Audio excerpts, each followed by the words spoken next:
a rebel without a future. That's what they called me, right before they kicked me out.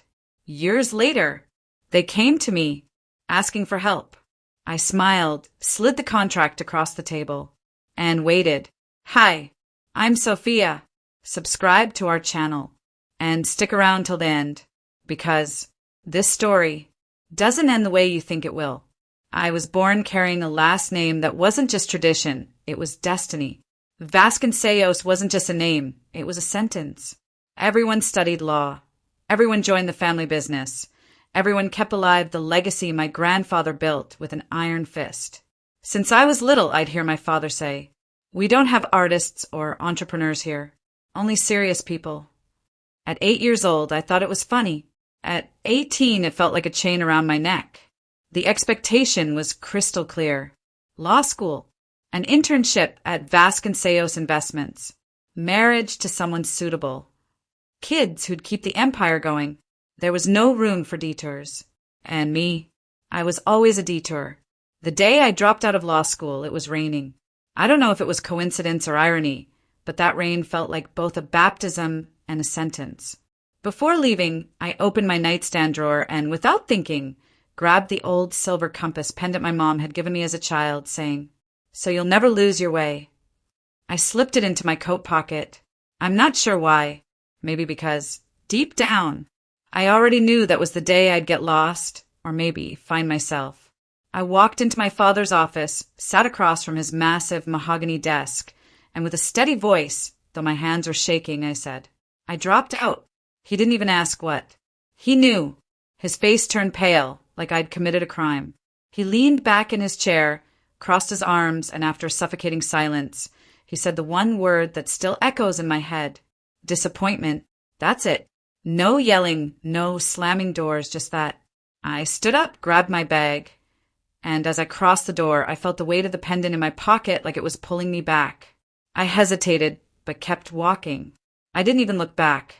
When my mom found out, she ran to the hall, caught up with me, and grabbed my arm with a strength I didn't expect.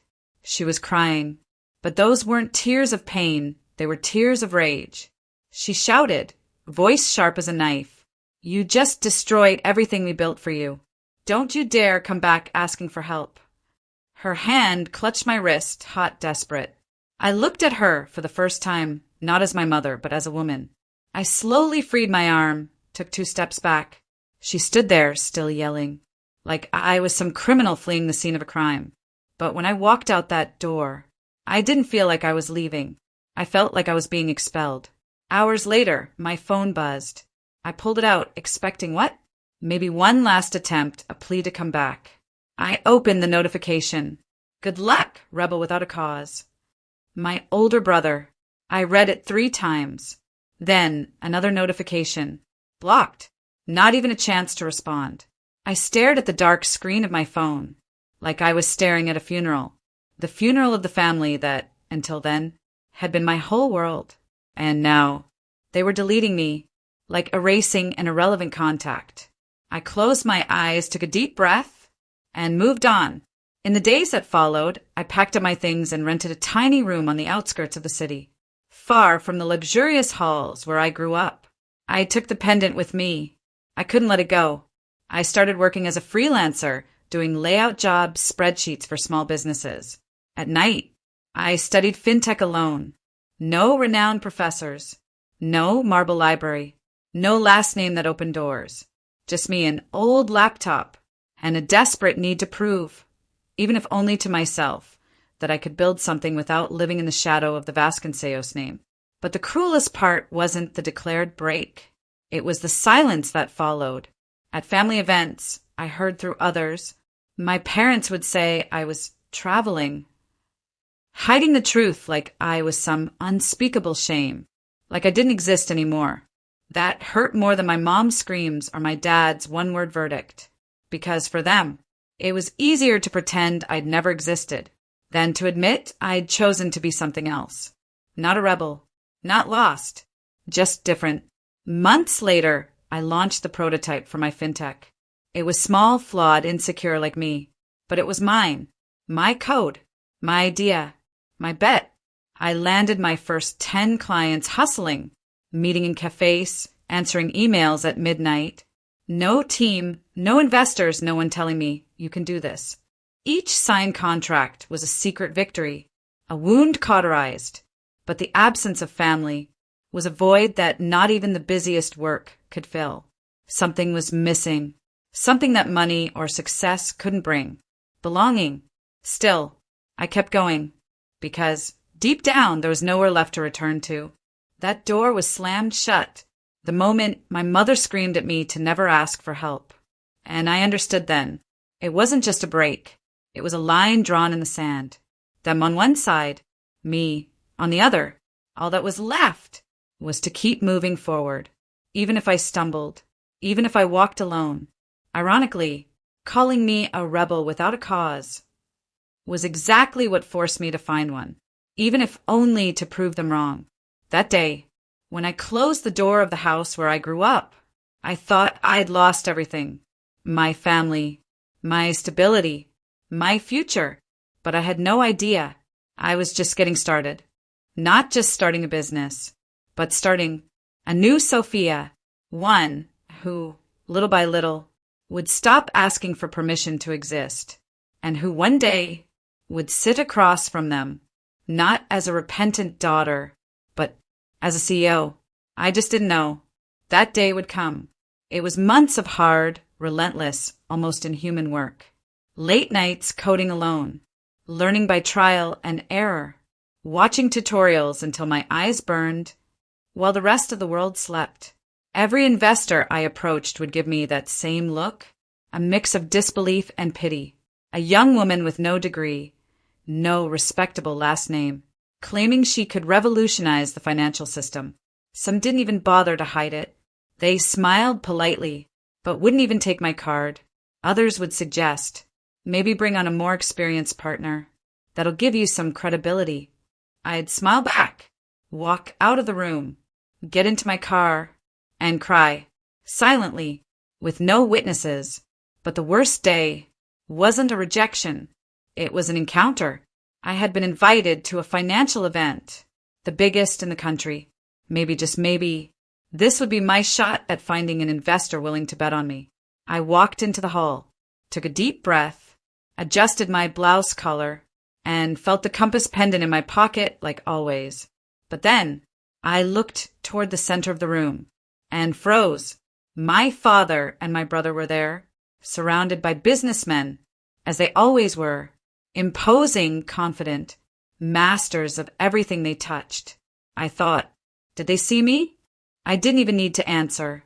I took a hesitant step toward them, but didn't get far. My father saw me, no doubt about it, and with a cold, sharp gesture, called over security. Get that intruder out of here. The guard walked up, firmly grabbed my arm, and escorted me away, without even asking who I was.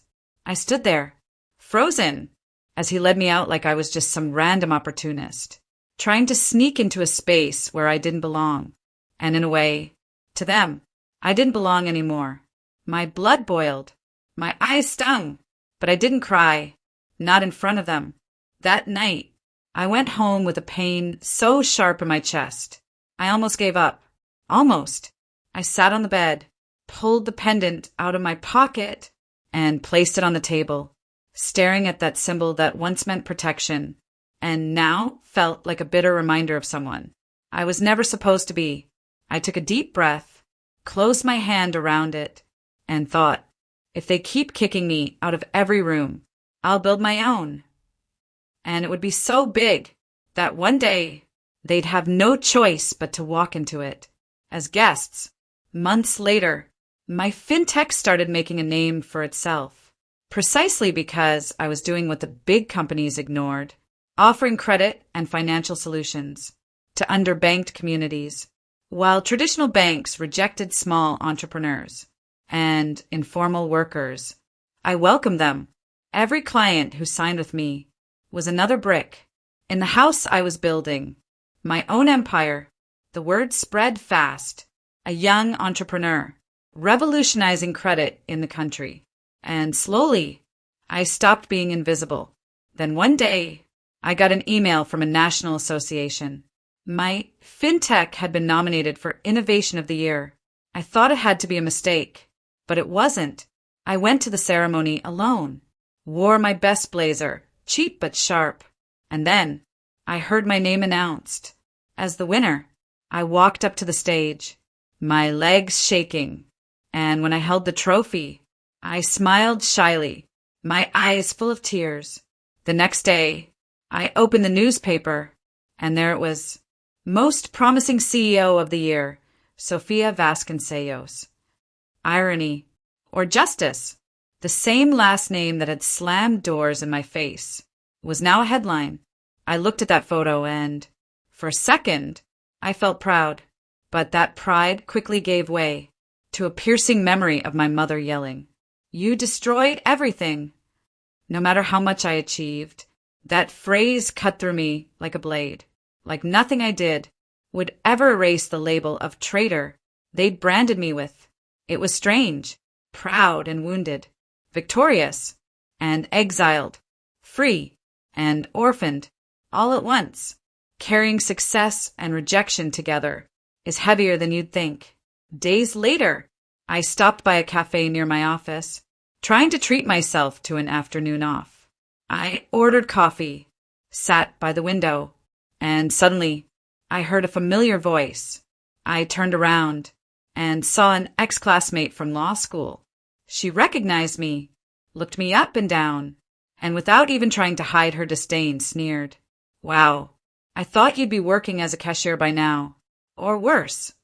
I swallowed hard, smiled like it didn't hurt, and simply said, "No, I'm still running my business." She laughed again and walked away, just like that, like tossing aside a bad joke. I waited until she left, paid my bill, and as I turned to go, I swallowed my tears. The prejudice still cut me like it did in the early days. Building a successful company wasn't enough. To many, I'd always be the one who never finished school, who didn't follow the right path, who got lost. But I had come to understand they would never recognize me, and now I didn't need them to.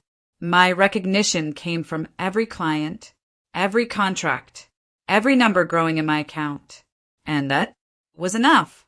Weeks later, I closed my first $1 million deal with an international bank, a strategic partnership that took my fintech to the next level, opening new markets. I remember the day I signed it, wore my best shirt, did my hair, slipped the pendant into my pocket as always, and when I shook the CEO's hand, I thought, now, my voice is heard, and it has value. I walked out of that meeting with a quiet smile, but a full heart. I didn't need to knock on doors anymore. Now, they opened on their own. That same day, when I got back to my office, I opened my inbox, and there it was. Subject, meeting proposal, Vasconcelos Investments. For a second, I thought it was spam or some cruel prank, but it wasn't. The domain was official. The sender, the family's attorney, the subject, business. I leaned back in my chair, closed my eyes, and took a deep breath. Them. After all these years, them. The pendant weighed heavy in my pocket, a silent reminder. The compass was mine now, and it was pointing straight back to the past I thought I had left behind. The phone rang one ordinary morning while I was reviewing reports with my team. The number, far too familiar to ignore, but way too unlikely to be real. I answered with a neutral voice, ready for anything. On the other end, the cold, formal tone of the Vasconcelos family attorney. "Sophia, we need to schedule a meeting. The company needs your help to avoid bankruptcy." I closed my eyes for a second, pressing the compass pendant in my pocket, like I was searching for something solid to hold on to. For years, I'd heard that I was just a directionless rebel, and now they needed exactly the direction I'd carved out for myself. I paused for a few seconds before answering. Part of me wanted to hang up right then, walk away, pretend they didn't exist, just like they had pretended I didn't. But another part wanted to hear every word, wanted them to say it out loud, that they needed me. I took a deep breath, held back the impulse, and said, "We can schedule it, but on one condition. The meeting will be at my company, and I don't want anyone contacting me directly before then." He agreed without resistance, maybe already knowing. He didn't have any room to negotiate. I hung up and stared at the dark screen of my phone, my heart racing. That old, familiar coldness was back. I gathered my team and explained the situation with the same objectivity I use with any client. "They're coming here. Act as you always do. Treat them like any other client." Some of them looked at me, surprised. Others just nodded, unaware of the full story. I asked them to prepare the conference room perfectly. Chilled water, printed contracts, financial presentations projected, everything flawless. As always, except this time, the client was the family that rejected me. The client was the empire that had kicked me out, and now, ironically, was coming to my door the night before the meeting. I couldn't sleep. I stood on the balcony of my apartment, looking out at the sleeping city. The cold breeze hit my face, but I barely felt it. I pulled the pendant out of my pocket, turned it between my fingers, and thought, this isn't just a negotiation. It's a reckoning, but not with shouting or open revenge, with spreadsheets, contract clauses, non-negotiable terms. My mother always said I had no direction, and now the path I chose had led me precisely to this moment. Them, sitting in my office, needing me to extend a hand. I smiled to myself, but it wasn't joy. It was disbelief. The day arrived. My team was already in place. The room flawless. Contracts on the table. And then the glass door opened. They walked in. My parents and my brother. For the first time in years, I saw them together, not in magazine photos or news reports, but there, in flesh and blood and vulnerability. They looked worn down, tense, aged, not just by time, but by the looming specter of bankruptcy. What used to be arrogance and confidence was now fragility and urgency. The gravity of the moment was crushing them, and me. I just watched. My father was the first to cross the threshold. He didn't look at me. He kept his eyes locked on the table, as if the furniture was more important than the daughter he had thrown away. My mother walked in right after, forcing a broken smile. That convinced no one, least of all me. And then, my brother, trying to keep up his arrogant front, shoulders squared, face hardened, but his eyes couldn't hide it. He knew the ground beneath them had collapsed, and now the one holding the power was me. I stood up from my chair, extended my hand firmly, as I would with any client. I shook each of their hands, without ceremony, without affection. My father's handshake, weak. My mother's, trembling. My brother's, hesitant. I sat back down, and before anyone could say a word, I opened my laptop, projected the financial charts on the screen, and said, with a calm but sharp voice, "Let's go over the numbers." I didn't ask how they were. I didn't ask about the family, only about what mattered there. Business. The silence that followed was suffocating. They sat there, empty-handed, facing the daughter they had disowned. The same father who once said, disappointment. The same mother who screamed, "Don't you dare come back asking for help." The same brother who blocked me without hesitation. Now, they were the ones knocking on my door. I crossed my legs, ran my fingers over the cover of the contract, and as they fidgeted, uncomfortable, I thought, for years I begged to be heard. Now, they're begging for me to listen. Inside, my heart was racing, my palms sweaty, but my face was a mask of calm. There was no need for revenge, No need for explicit humiliation. What was happening here was already the greatest answer I could ever give. They never recognized me, but now they couldn't ignore who I had become.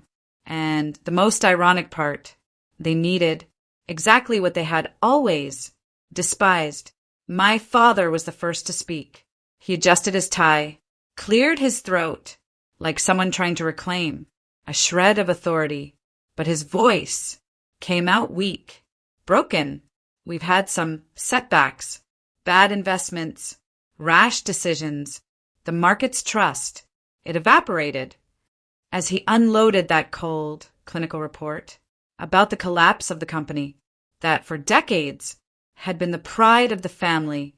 I just sat there, listening in silence, like someone watching a building collapse. In slow motion, every failure he listed was a wound they'd kept hidden for years, now wide open, right in front of me. I didn't interrupt, didn't ask questions, just jotted down a few notes and glanced at the charts my team had prepared, already knowing every detail. What he called setbacks was really mismanagement, arrogance, and a stubborn refusal to innovate. The same refusal that got me kicked out when I decided to take a different path. And now they were sitting in front of me, not by choice, but by necessity. Irony? Maybe. Justice? Who knows? All I knew was that every word he spoke sounded less like a justification and more like a confession. Then my mother stepped in with that trembling voice she had used so many times to try and break me. We're still a family, Sophia. I raised my eyes, locked onto theirs, with the look I had spent years building, and answered, without hesitation, "Here, we're just businesses." She bit her lip, looked away, and stayed silent. She knew those words hurt her more than anything else could, but it had to be this way. There was no longer room to confuse blood ties with power dynamics. They had made that separation first. I just learned how to survive in it. My brother, restless, leaned forward in his chair, his fingers drumming on the table. He tried to appeal. "You don't want to see Vasconcellos fall, do you?" I smirked, without humor, adjusted the pendant in my pocket, and answered, with the same calm he had never been able to stand. "You've already done that, all by yourselves." He went pale, leaned back in his chair, arms crossed, like someone taking a punch. No one else could see. I looked at the three of them, one by one, and realized, in that moment, they weren't the untouchable family I once ran from. They were just three desperate people trying to hold together the shattered pieces of the empire they broke. I took a deep breath, and with the same serenity I bring to closing any deal, I said slowly, "The only way out is a merger." I let the weight of those words hang in the air, didn't rush, didn't soften them. I continued, "My fintech absorbs Vasconcellos investments. I take full control. So, absolute." The silence that followed was thick, heavy, almost solid. My father turned ghostly pale, as if he'd just heard the death sentence for the empire he built. My mother's eyes widened in shock. My brother just clenched his fists, knuckles white, with no idea what to say. There was a long pause. My father took a deep breath, looked out the window of the conference room, like a man searching for an escape that didn't exist. Then, finally, he found the strength to ask, his voice cracking, You want to humiliate us?" I kept my gaze steady, my body still, and replied, with the same coldness he once used when he called me a disappointment, "No, I just want to do what you always refused to let me. Business." He lowered his head, defeated. There was no more room for pride, no more space for pathetic attempts to keep up appearances. All that remained was reality. They tried to bargain, asked for softer terms, pleaded to keep a piece of the management, but I stood firm, unyielding, no longer the fragile daughter, begging for approval, but a businesswoman, a CEO, who knew the value of her company, her journey, and the power she held in that moment. I didn't give in, didn't hesitate, and deep down, I knew that they knew. They had no other choice. The hand that once begged for acceptance was now the same hand, holding the contract that would save them. They signed, trembling hands. On one side of the table, a steady signature.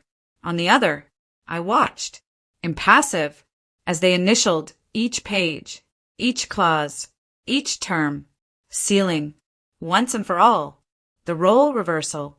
I calmly closed the folder, placed the pen on top of it, and simply said, "It's done." Then I looked up and stared at the three of them, now even smaller than when they had first walked in. Inside, I felt the weight of victory, but also the weight of the scar. Not every victory is light. Some only remind us how much we bled to achieve them. As they shifted uncomfortably in their seats, my fingers brushed lightly against the pendant in my pocket, as if checking that, yes, I was still on my own path. When the meeting ended, my team began gathering the papers, shutting down the projector, closing up the room. But before I could leave, my mother approached, hesitant. "Sophia, can we talk? Just us." I looked at her, expressionless, then glanced at my father and brother, standing silently behind her. For a moment, I considered saying no, turning my back, and heading straight to my next meeting, like I'd done for years. But there was a part of me, maybe the part that still hoped, to understand something, that wanted to hear what they had to say. So I nodded, just once. We went to a quiet cafe near the office, sat at a table tucked away, far from curious eyes. My mother wrapped both hands around her coffee cup, like someone clinging to the last thing they have left. The red polish on her nails was chipped, a small detail, but at that moment, it felt deafening. Her eyes were misty, but she didn't cry. Not anymore. She took a deep breath, looked at me with that expression, that mixed love, fear, and guilt, and whispered, "Have you ever thought about forgiving us?" The question hung in the air, thick, like smoke. For a second, I pressed the compass pendant in my pocket, like someone trying to anchor themselves on unstable ground. I breathed deeply, kept my gaze steady, and answered, without hesitation, "I don't hold grudges. I just learned to live without you." My mother lowered her eyes, bit her lip, and let out a sigh that seemed to carry the weight of every wrong decision they'd ever made. There was no hatred in my answer, just a cold fact. I didn't need their presence to keep going. I had learned to exist in their absence. The silence stretched until finally my father, that man who had always spoken with a firm voice and sharp words, finally broke the barrier that once seemed impossible to cross. He looked at me, held the gaze for a few seconds, and then, almost like a man surrendering, he whispered, "I was wrong about you." My stomach twisted. For years, I had dreamed of hearing that phrase, and now, when it finally arrived, it felt like a late reparation, an acknowledgement that changed nothing. I blinked slowly, kept my expression controlled, didn't smile, didn't cry. I just listened. My brother fidgeted with the wedding ring on his finger, something he always did when he was uncomfortable. He tried to break the tension with a weak smile and said, "Your company, it's impressive." For a second, I remembered him, teaching me to ride a bike years ago, shouting, "Don't look back, Sophia!" I pressed the pendant in my pocket, smirked slightly, and answered with the firmness I'd learned to cultivate. "Now you know who I am." There was no irony, no revenge, just truth. We stood up to leave. My mother hesitated for a moment, then slowly stepped closer and tried to hug me. I stood there, still, and then allowed it, but I didn't return it. She wrapped her arms around me, held on, like someone trying to hold tight to something that had already slipped away.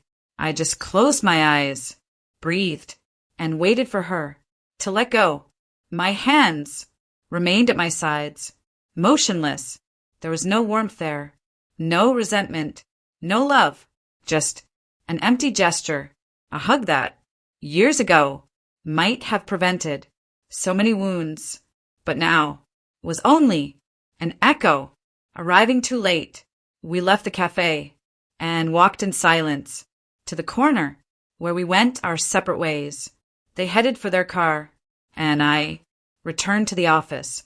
As I walked, the cold wind hitting my face, I thought about everything that had happened. I didn't feel relief or revenge, just a strange, bitter peace, like someone who survived a battle they never wanted to fight, but had to. The contract was signed, the merger guaranteed, but what weighed on me most were the wounds. That didn't fit between the clauses. As I rode the elevator back up to my office, I caught my reflection in the mirror and thought, some ties are broken forever, others, they transform. Maybe what I had with them now wasn't love or hate. It was an inevitable transformation, the result of everything we lived and everything we chose not to live.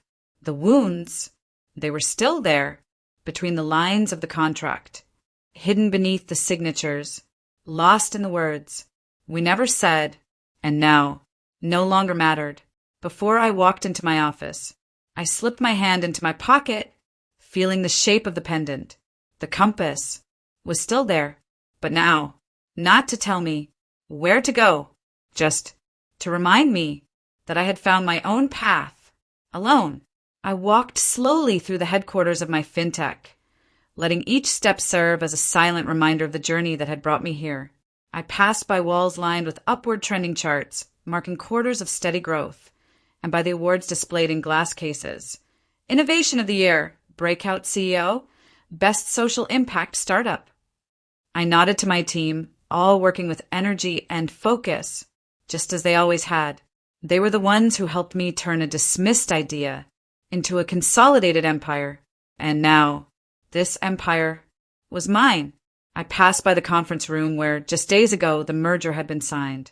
The room was empty, silent, but I could still hear the sound of pens gliding over paper, the restrained sighs, the words left unsaid. The contract was locked away in the company's legal vault, but what it represented was engraved within me. The Vasconcelos empire, the one that once rejected me, was now part of my story, not as inheritance, but as conquest, not because I asked for it, but because they needed me. I walked over to the large glass window overlooking the city, placed my hands on the cold frame, and took a deep breath, gazing out at the skyline of towers and lights.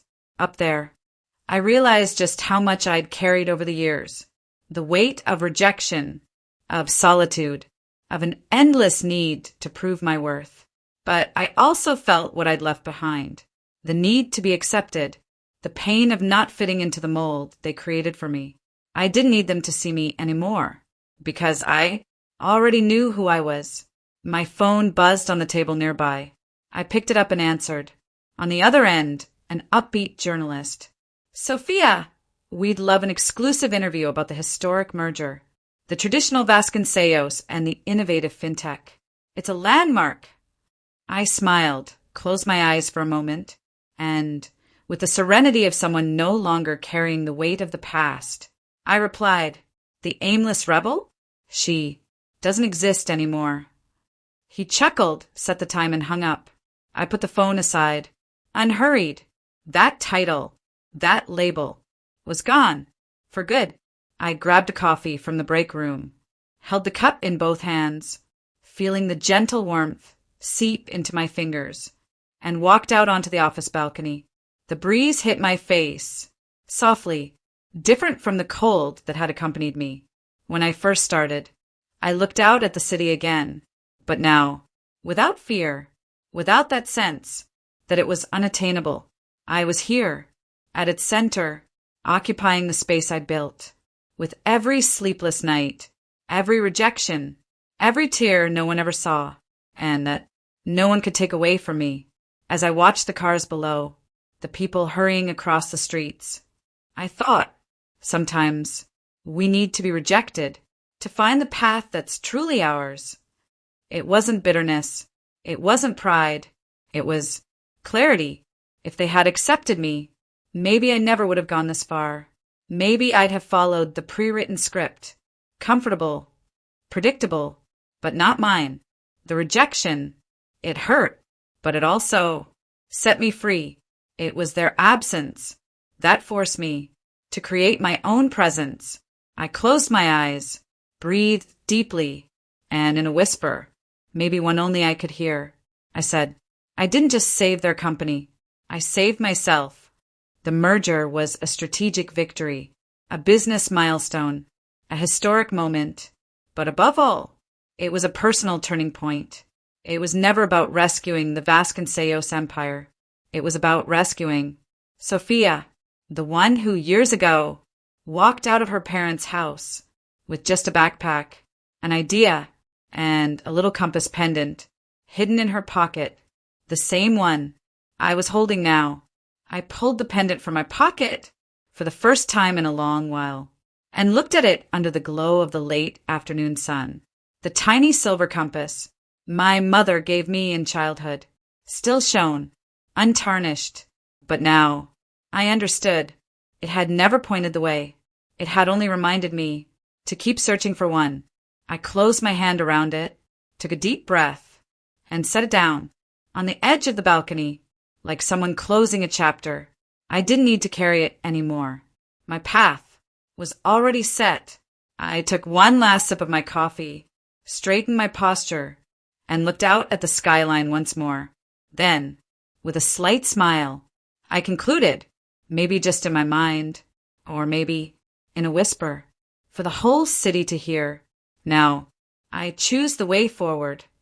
I turned away from the view, walked back into my office, and shut the door with the calm of someone who, at last, knew exactly where they were meant to be. If you enjoyed this story, leave a like, subscribe to the channel for more stories like this one.